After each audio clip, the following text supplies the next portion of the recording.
Isaiah Thomas has one of the most inspirational stories in basketball history, and that's not an exaggeration. Somehow in a sport of giants, the man has defied all odds and averaged almost 30 points a game this year, while leading the Boston Celtics to the #1 seed in the Eastern Conference. So how are you guys doing? My name is Mike, and yes, today the topic of the video will be the rise of Isaiah Thomas. We're going to look at the struggles he faced in his childhood, high school, college, and the NBA, and I'm going to show you just how a 5'9" point guard became one of the best players in the NBA. And of course, right before we get started, I just have to say, RIP China Thomas. I hope everyone is keeping Isaiah and his family in their thoughts. And now, let's look at the life of Isaiah Thomas. It all started out with a lost bet, as before the start of the 1989 finals, James Thomas bet his friend on the outcome of the upcoming Lakers vs Pistons series. James, a Lakers fan, told his friend that if the Pistons won, he'd name his kid after Detroit star Isaiah Thomas. And as we all know now, the Pistons did win. James did name his son Isaiah, and Isaiah's mom changed up his name spelling a little to match the Bible's version. Now, with a story like this, it almost sounds too good to be true that the kid named after a basketball legend would grow into a legitimate NBA star himself, especially when you consider the genetic makeup he was working with. Isaiah's dad was 5'6", his grandpa was 5'6", and Isaiah, well, he followed right in his family's footsteps. As a kid, he was always the smallest in his class, the one who sat in the front center of every elementary school picture. But because his dad had a burning love for the game of basketball, Isaiah became consumed by the game too. As a toddler, he could always be found with a basketball in his hands, trying to dribble and shoot before he could really talk. And by the time he was in 4th grade, his competitive spirit had caught up with his love of the game, as his teacher had to call his parents at home to tell them that their son had began to refuse to come in after 4th grade recess because he felt he could only improve his game if he was playing against the 6th graders during their recess. This need to get better led Isaiah to middle school, where he soon found himself riding city buses around his home city in search of the best games he could find. Then on weekends, he would join his dad for games against grown men. In these games, 13-year-old Isaiah would dominate while also letting everyone on the court know that a kid was scoring all over them. It got to the point where the adults would often try to fight him, but Isaiah didn't really care, because to him, trash talk was just a part of basketball, and at the end of the day, all he really cared about was becoming an elite basketball player. The only problem was, at this point in his life, Isaiah had yet to teach himself to laugh off his haters. He heard the laughs by opposing coaches, he saw the stares by opponents whenever he took the court, and while he was in middle school, he truly believed that if he did not grow to be at least 6 feet tall, he didn't have a chance to make it to the NBA. This was a dark period in his life. Doctor's visits would end with Isaiah crying in the car to his mom, crying because the doctors told him he would never reach 6 feet tall. It got to the point where Isaiah wanted to grow so badly that he would hang from a pull-up bar by his knees for hours, hoping that by some miracle he could stretch himself out a few extra inches. And of course,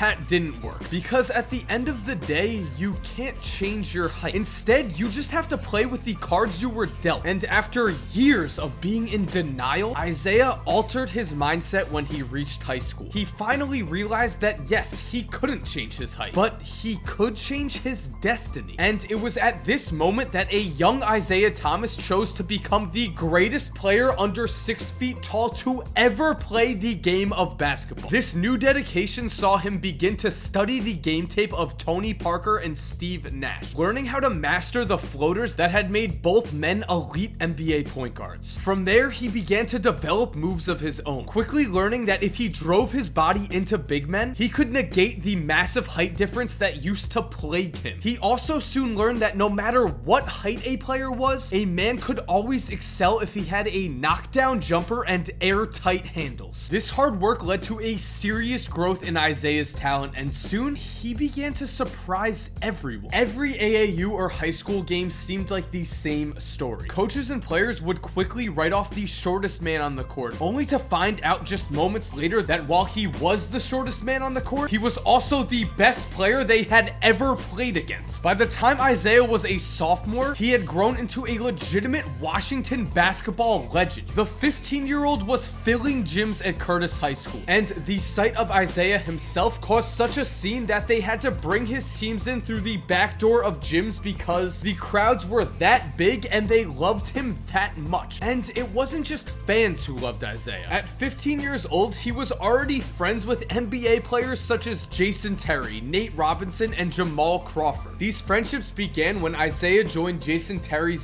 dad's AAU basketball team. There, he became best friends with Jason Terry's brother, and this friendship and his obvious talent eventually led to an invitation to Jason Terry and Jamal Crawford's summer league basketball team, where in a league filled with pro players and college players, Jamal says that Isaiah was just killing people. As a high school student, he made people believe that despite his height, maybe, just maybe, he could make it to the league. But if you thought the only struggle Isaiah faced in his basketball journey was his height, well, think again. Fueled by a desire to become an elite basketball player, Isaiah completely neglected school to the point where he almost failed out. And so he was forced to transfer to a prep school in Connecticut, where he had to repeat his junior year. It was there, 3,000 miles from home, that Isaiah says he grew into an NBA level prospect. He absolutely hated Connecticut, but it was the best thing that ever happened to him. With nothing to do and his friends and family on the other side of the country, Isaiah ramped up his work ethic even more. His days in Connecticut either found him in the gym, studying, or visiting Jamal and Nate in New York, where he would learn even more tricks to take his game to the next level. And by the time he was ready to go to college, Isaiah had proven that he was undeniably one of the best players in the country. In high school, he averaged over 33 points per game. He scored over 50 points in the state playoffs, and when matching up against 5-star prospects in AAU camps, he dominated. But Isaiah himself wasn't a 5-star recruit. He wasn't a McDonald's All-American. He wasn't seen as a future pro. What he was a lowly 3-star recruit, because yet again, people doubted him. They wrote him off because of his height. They said he was too small to ever be an effective major college basketball player, which was really no problem for Isaiah because he was ready to prove them all wrong again. At Washington, Isaiah quickly dispelled this thought that maybe he was too small to play in the Pac-10. As a freshman, he averaged over 15 points a game and was the Pac-10 Freshman of the Year. That season, the legend of Isaiah Thomas made its way from his hometown of Tacoma, Washington, to the entire state of Washington. Stories began to leak of Isaiah's otherworldly work ethic and competitiveness. He spent hours upon hours in the gym working on his craft, and this need to be the best rubbed off on his teammates. Suddenly, Washington found itself with some of the most competitive basketball practices in the entire country, as again, Isaiah proved that he was the king of trash talk, as he constantly reminded his teammates that a 5'9" point guard was lighting them up. Just looking at his overall time in Washington, it's clear that Isaiah changed their culture and the program's trajectory. The stories at this time were endless, but in my opinion, one story sums up everything Isaiah Thomas is as a competitor. Because if we fast forward to his junior year, we find the Washington Huskies matched up against Washington State in a fiercely competitive game. And during a timeout, Isaiah Thomas really had to go to the bathroom. But he was afraid that if he left to go to the bathroom, he would miss precious minutes on the court. This was not acceptable to Isaiah, so he had his trainers give him as many towels as possible, and he stuffed those towels in his pants and peed all over them. Yup, the man would rather pee his pants than miss a single second of game time. That's how competitive Isaiah Thomas is, which is why it came as no surprise to anyone that just a few weeks later in the Pac-10 tournament, Isaiah played 123 out of 125 minutes and ended up hitting the game-winning shot in overtime against Arizona to lead the Huskies to the Pac-10 championship. And when his Washington career was all said and done, in 3 seasons, Isaiah had led his team to 3 Pac-10 titles. He was a 2-time member of the first team Pac-10. He was one of the best players in the country, but still, everyone doubted him. Looking back at his decision to leave for the NBA draft 1 year early, as Isaiah puts it, everybody was like, "What are you doing?" But I had my mind made up. Because at the end of the day, the only thing that mattered in the come-up story of Isaiah Thomas was that he believed he was going to be great. It didn't matter what anyone else said. He had proven he was great in high school. He had proven he was great in college. And now, after being taken with the last pick in the 2011 NBA draft, he knew he was going to prove it again, which of course he did. Despite the fact that the Kings used their lottery pick on Jimmer Fredette with the hope that he was the starting point guard of the future, Isaiah beat out everyone for the starting point guard role just 27 games into the regular season. From there, he would go on to average over 20 points per game in his third season, but even then, he was doubted by his own team. The Kings chose to let Isaiah walk and instead sign Darren Collison because he was a better passer. This is like the 20th time I've said something like this in one of my videos, but again, Sacramento Kings fans, I'm just so sorry. As for Isaiah, he signed in Phoenix where he was again doubted despite averaging 15 points in just 25 minutes a game. The Suns would decide they no longer wanted Isaiah because Isaiah wanted to be a starting point guard. Phoenix didn't believe he was good enough to be one. But again,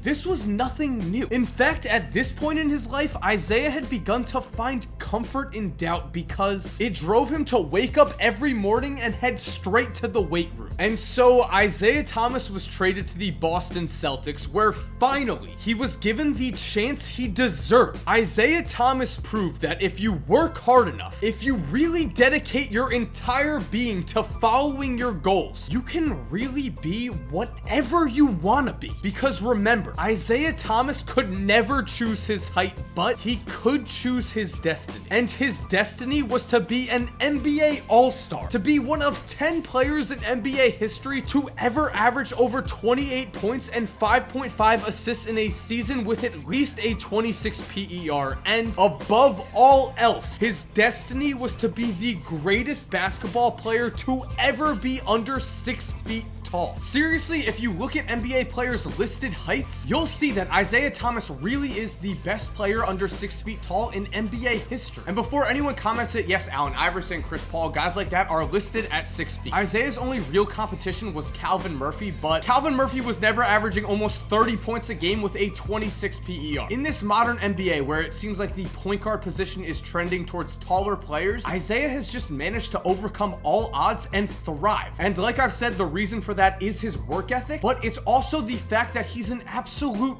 warrior. The man is just one of the most competitive players in the NBA today. I mean, we saw it in game 1 of the NBA playoffs this year. Just one day after his sister died, he was on the court and he scored 33 points. I mean, I can't imagine what he was going through, but I do know that that was one of the most remarkable performances I've ever seen. So I have all of the respect in the world for Isaiah Thomas, and his story really should be an inspiration for anyone. He is living proof that you can do anything. And so I hope you guys enjoyed this video. If you're new, I would love if you subscribed. I make basketball videos like this, look at NBA what ifs, NBA conspiracies. I do a whole lot. Basically, if you love basketball, I think you'll love this channel. And to everyone already subscribed, thank you guys so much. At this point, I think you know you're awesome, but I'll say it again, you're awesome. And as always, have an awesome day, and cue that music.